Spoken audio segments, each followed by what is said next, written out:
Hello and good morning, fellow targeted individual. I want to talk about agitation psyops and the weaponization of violence for narrative control. Agitation psyops refers to psychological operations that deliberately provoke emotional unrest, especially anger, resentment, or fear, with the intent of destabilizing individuals or groups.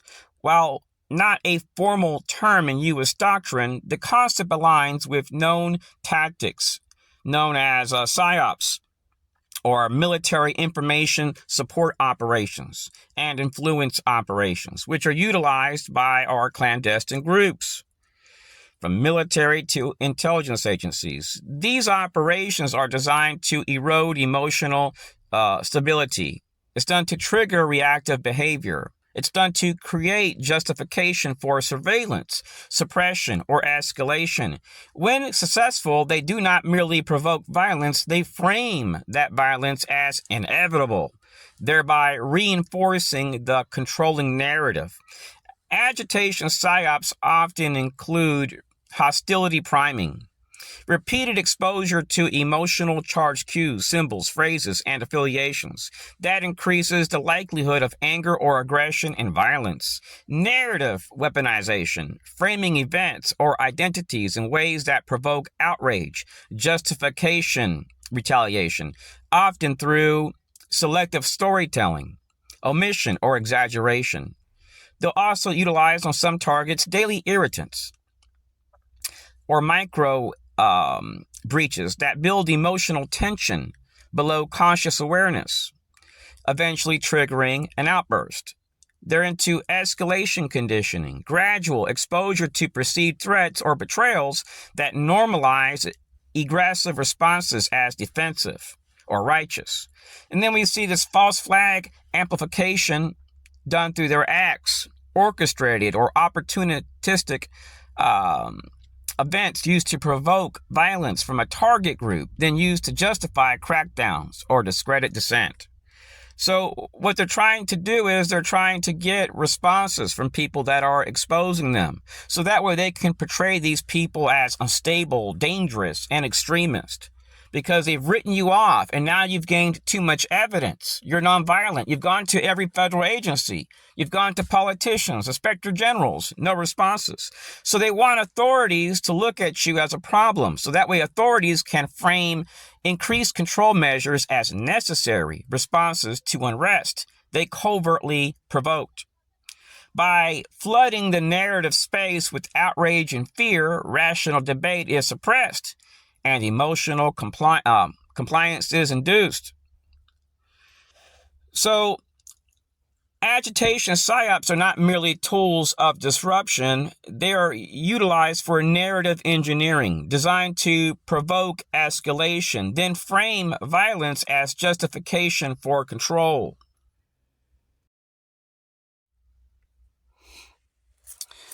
Agitation psyops is conceptually aligned with our security apparatus, fellow TIs. Many sectors of it are into psychological operations. Many targets are unaware of what a psychological operation even is, but psyops is a formal military term used by the U.S. Department of Defense and other interagency partners to describe operations that convey selected information to influence emotions, motives, reasoning, and behavior of target audiences. These operations are conducted by typically specialized units and defense contractors. You may notice some of these groups may have like mottos like persuade, change, influence, highlighting behavioral manipulation as a strategic goal. Agitation psyops is not codified in military doctrine. It's not a term you're going to find in intelligence glossaries. However, the concept of agitation as a tactic to provoke emotional unrest or destabilization or neutralization is embedded within broader psychological operations. So, for instance, in the Soviet Union and Cold War context, agitation propaganda was a formal strategy to stir unrest and mobilize populations. U.S. agencies have studied and countered these tactics, and some have adopted these tactics in their psychological operations. So, throughout the years, fellow TIs, I have chatted with people which are whistleblowers that have worked for the Secret Service, FBI, DHS, NSA, DoD partners, and so on. And what I've gathered from most of these people, fellow TIs, is that these people were systematically being provoked. They could be shopping and then somebody would provoke them. They would be eating, somebody would harass them. They'd be getting to their car after eating a meal, they'd be harassed. They'd be harassed sometimes when they arrive at a place to walk, or during the middle of a walk, or when they're getting back to their car from a walk. They could be harassed while watching a sunset with their family, sitting on a little beach blanket, like everybody else, just enjoying a beautiful sunset. They could be harassed while walking their dog. So what the enemy does is they just simply flag you and utilize partners that they pay off. And these people are typically conditioned to believe that by doing this, they're serving their country. They're promoting national security. So these psychological operations are solely based on the promotion of violence. Essentially, if anything went wrong from these operations, they would be concealed. And in the past, I'm very certain it's impacted FBI agents, CIA assets, and so on. It's been used to target people that have no ties to really any groups. They just make videos exposing threats to the homeland.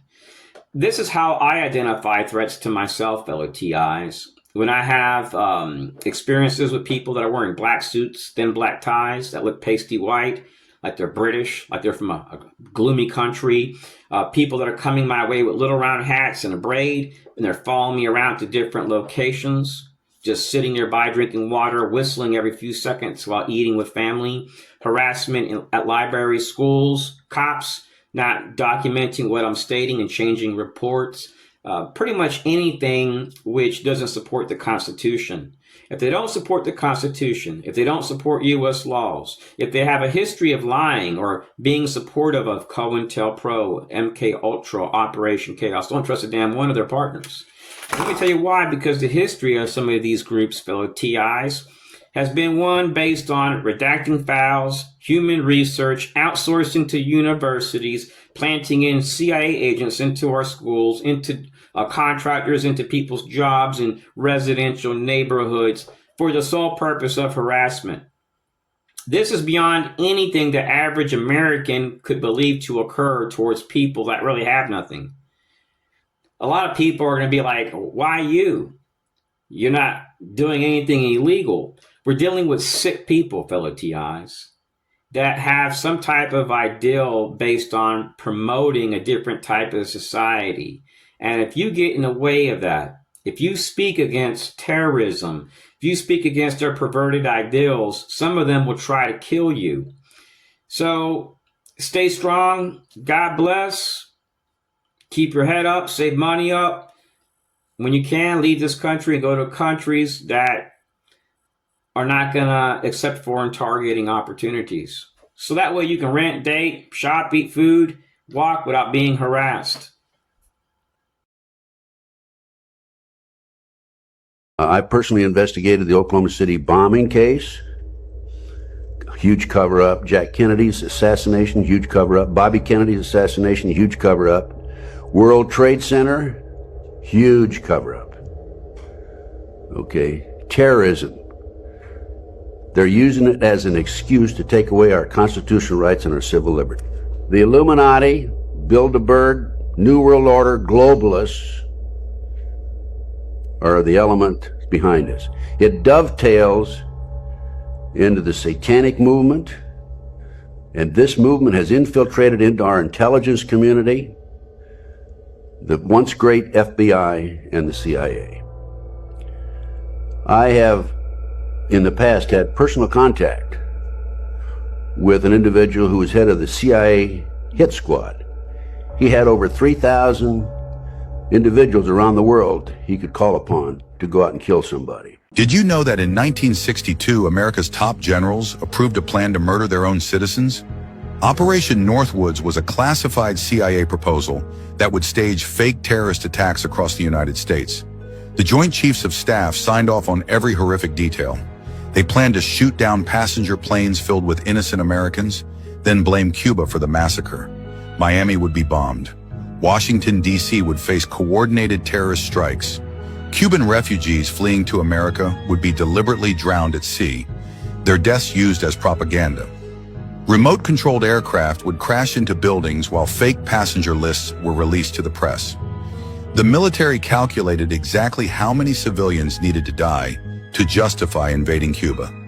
Each attack was designed for maximum emotional impact on the American public. President Kennedy read the proposal and refused to sign it. One signature stood between approval and mass murder of American citizens by their own government.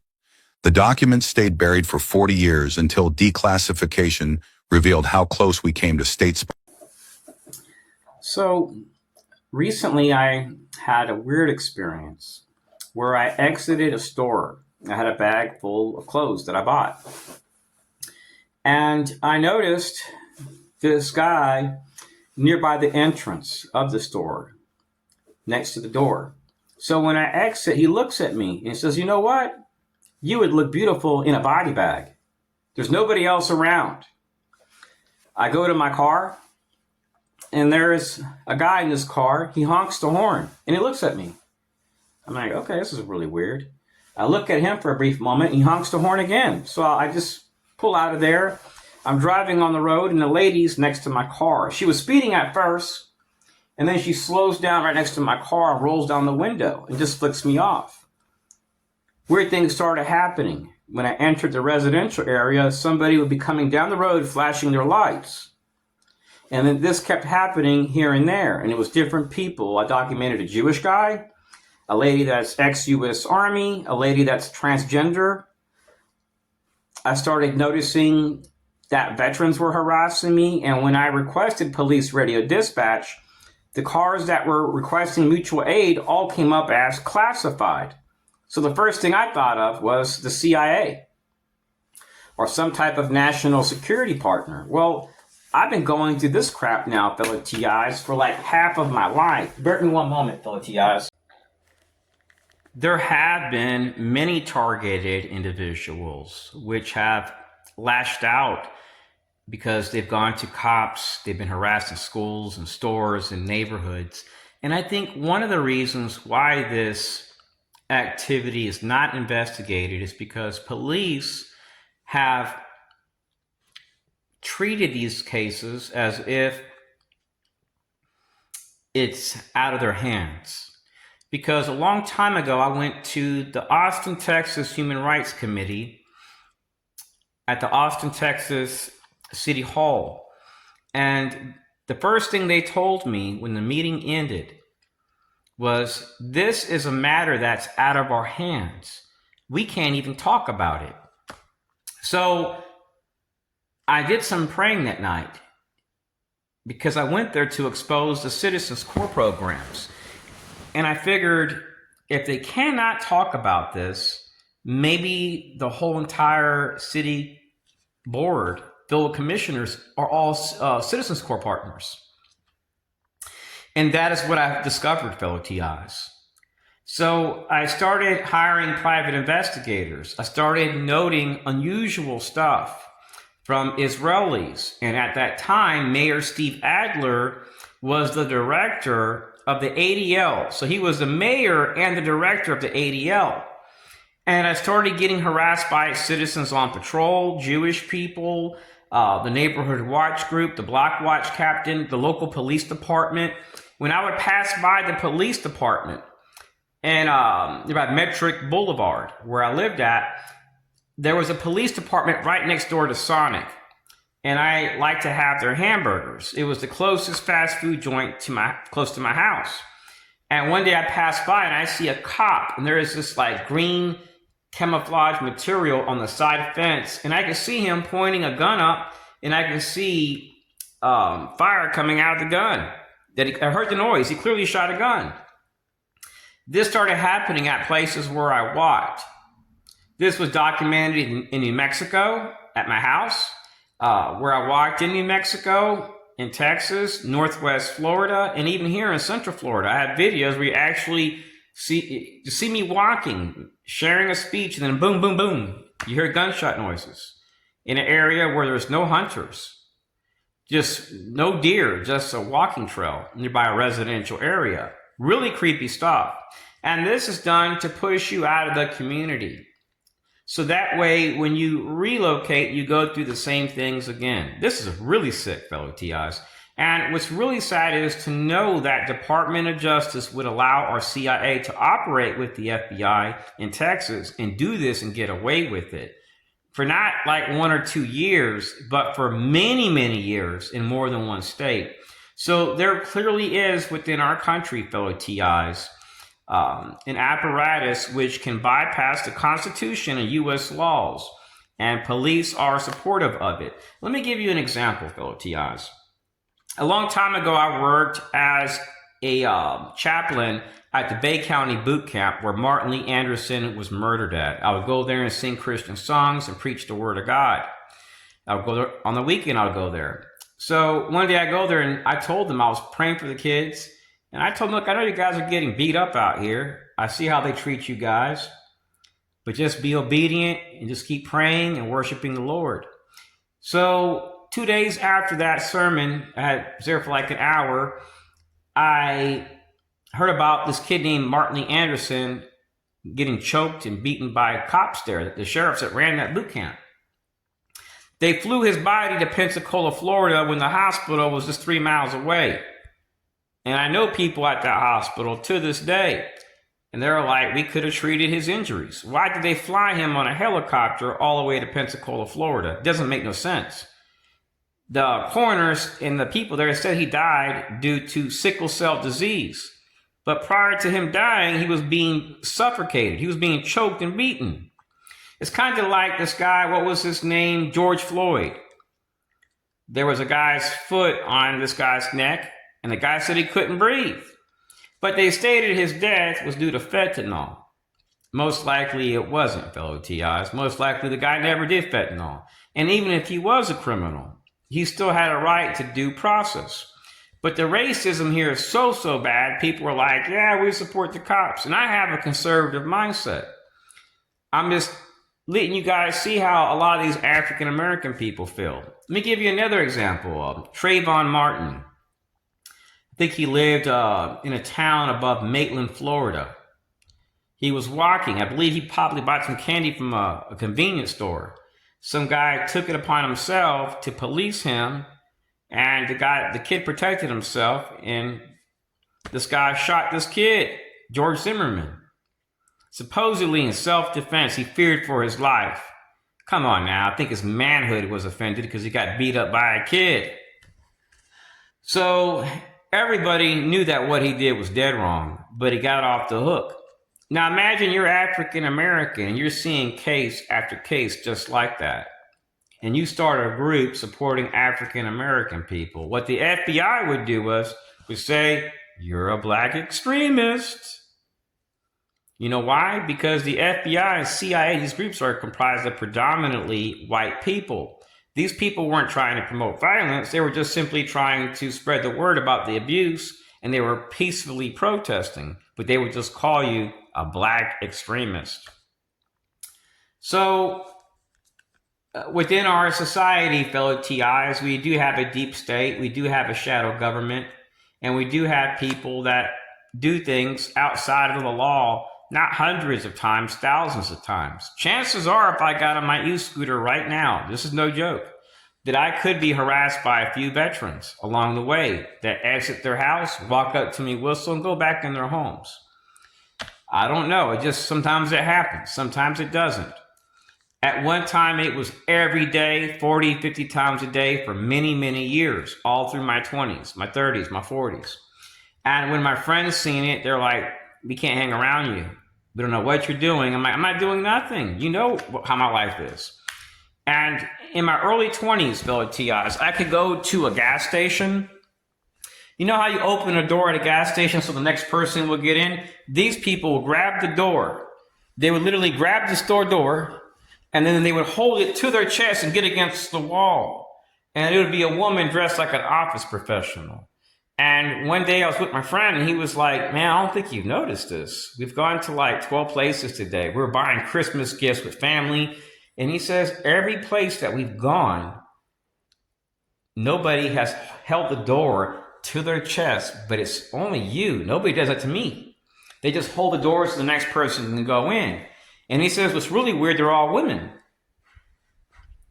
And I was like, man, I didn't notice that. So one day I go to a gas station and it happens again. The lady's wearing this really fancy attire. When I get to my car, I look. When I back up, I look, there's no tag.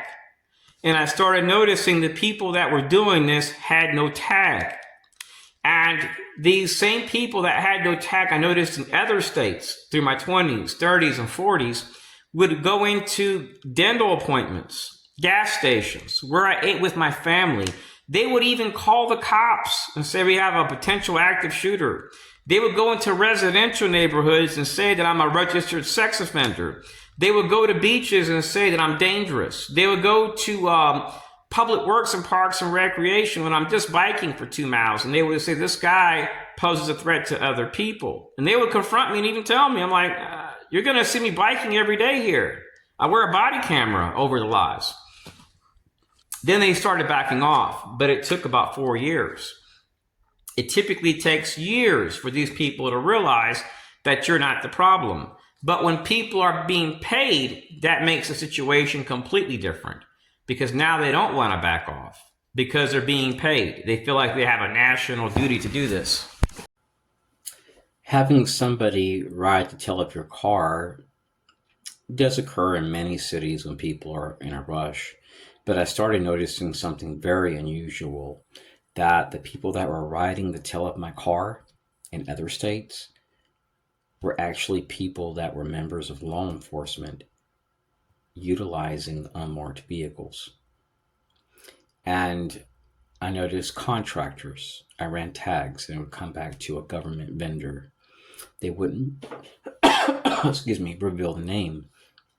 But when I looked at the website they had, it clearly stated that they leased vehicles out to defense contractors. So I went to the dealer's LinkedIn profile and I downloaded in Excel format every single thing that related to this person. I used a scraper and it showed that there were people that were CIA contractors. Different agencies were utilizing contractors and they were allowing them to use U.S. government plates to do this. And this may follow you on a daily basis, from weird phone calls, harassment in schools, where you shop, where you eat, where you walk, where you park your car, even at a drive-through, at a fast food joint. They would drop people off out of black SUVs and ask them to put my food in a bag when I was going there to eat. And I would even record them when they would ask me, is this for here or to go? And I would say, I'm going to eat here. They would still give me a to-go bag. And I would look at everybody else. They would have their food on a not a plate, what do you call those little plastic things they put your food on, like at a McDonald's, whatever. So a tray. So anyways, the perpetrators would, even if I went to a drive-through, they would park their car. You know how you go to a McDonald's or a Burger King or a Po Folks or a Captain D's, people park in on the side and there's a door to go in. Well, the side door is typically where the employees walk out of, where their cars are parked on the left side of the parking lot. Well, I can be in a drive-through and these people would park where the employees typically park. They would walk up to my car and whistle and then go back to their car and leave. They would do bizarre stuff, and they were typically elderly veterans. And when I started examining the Masonic groups and groups these people came from, I started noticing rebel flags, Confederate flags, and I have nothing against that. I grew up in the South. I was exposed to that as a kid, and a lot of my friends' fathers were very racist. But what I discovered is that these people that were doing this stuff were utilizing people which would be considered the status quo in the community, people that would never be suspected of doing this to other people. Let me give you an example of what they do, fellow TIs. This is no joke. If I went shopping, if my mother calls me or my aunt or a grandmother, they would go into a store and I could be on the third aisle of the store. And they would just come in, walk up, whistle, and walk right out. And they would do it repeatedly, repeatedly. These are people, fellow TIs, which are clearly utilizing tactics based on psychology, psychological warfare, and they're clearly being paid. And what's very bizarre is to see the utilization of sheriff association members, which indicates that there are partnerships between law enforcement and even police chiefs at times through citizens core programs and so on, which create backdoors for pensions, more money, and this prevents oversight because everything is concealed. So you cannot trust any police chief if you're truly targeted. If you're not targeted, you can, but if you're truly targeted, you can't, because there are so many backdoors. You can't technically trust the national security apparatus because it doesn't support the Constitution, and its partners just seek compensation contracts. So as long as we have a society like that, a government like that, you essentially can't trust those which bypass the Constitution by utilizing secret law. I can go on for hours on the tactics that impact me, but I'm not going to do that. I don't want to bombard nobody with negativity. I want to spread a positive message which confirms that this activity is real. Gang stalking is real, but it's essentially just targeting. The term gang stalking is perhaps a term created by a CIA asset to discredit targeted individuals. So that way, anyone that has certain types of symptoms or is in that group, they can say, okay, he must have those issues also. When you don't. My only thing that I talk about is enhanced surveillance, harassment, mobbing, neutralization, demoralization, warfare, topics which revolve around psychology, mobbing, harassment, targeting, pretty much targeting. They are targeting you. And those which are targeting you are doing this because they're ordered to do it in exchange for typically compensation, or it's their duty to do it. That's all I'm talking about. If that's a threat to society, I don't know what to say. I'm just utilizing my rights to free speech. I've been targeted for more than half of my life. I'm not going to build a home in America. I'm not going to raise kids in this country, but I will overseas. Anyways, the only thing I'm seeking is life, liberty, and justice. I'm not looking for perpetrators. I'm not using drugs. I don't start revolutions. I don't believe in chaos or destruction or recruiting people for bad things. My thing is just leaving America, starting a new life.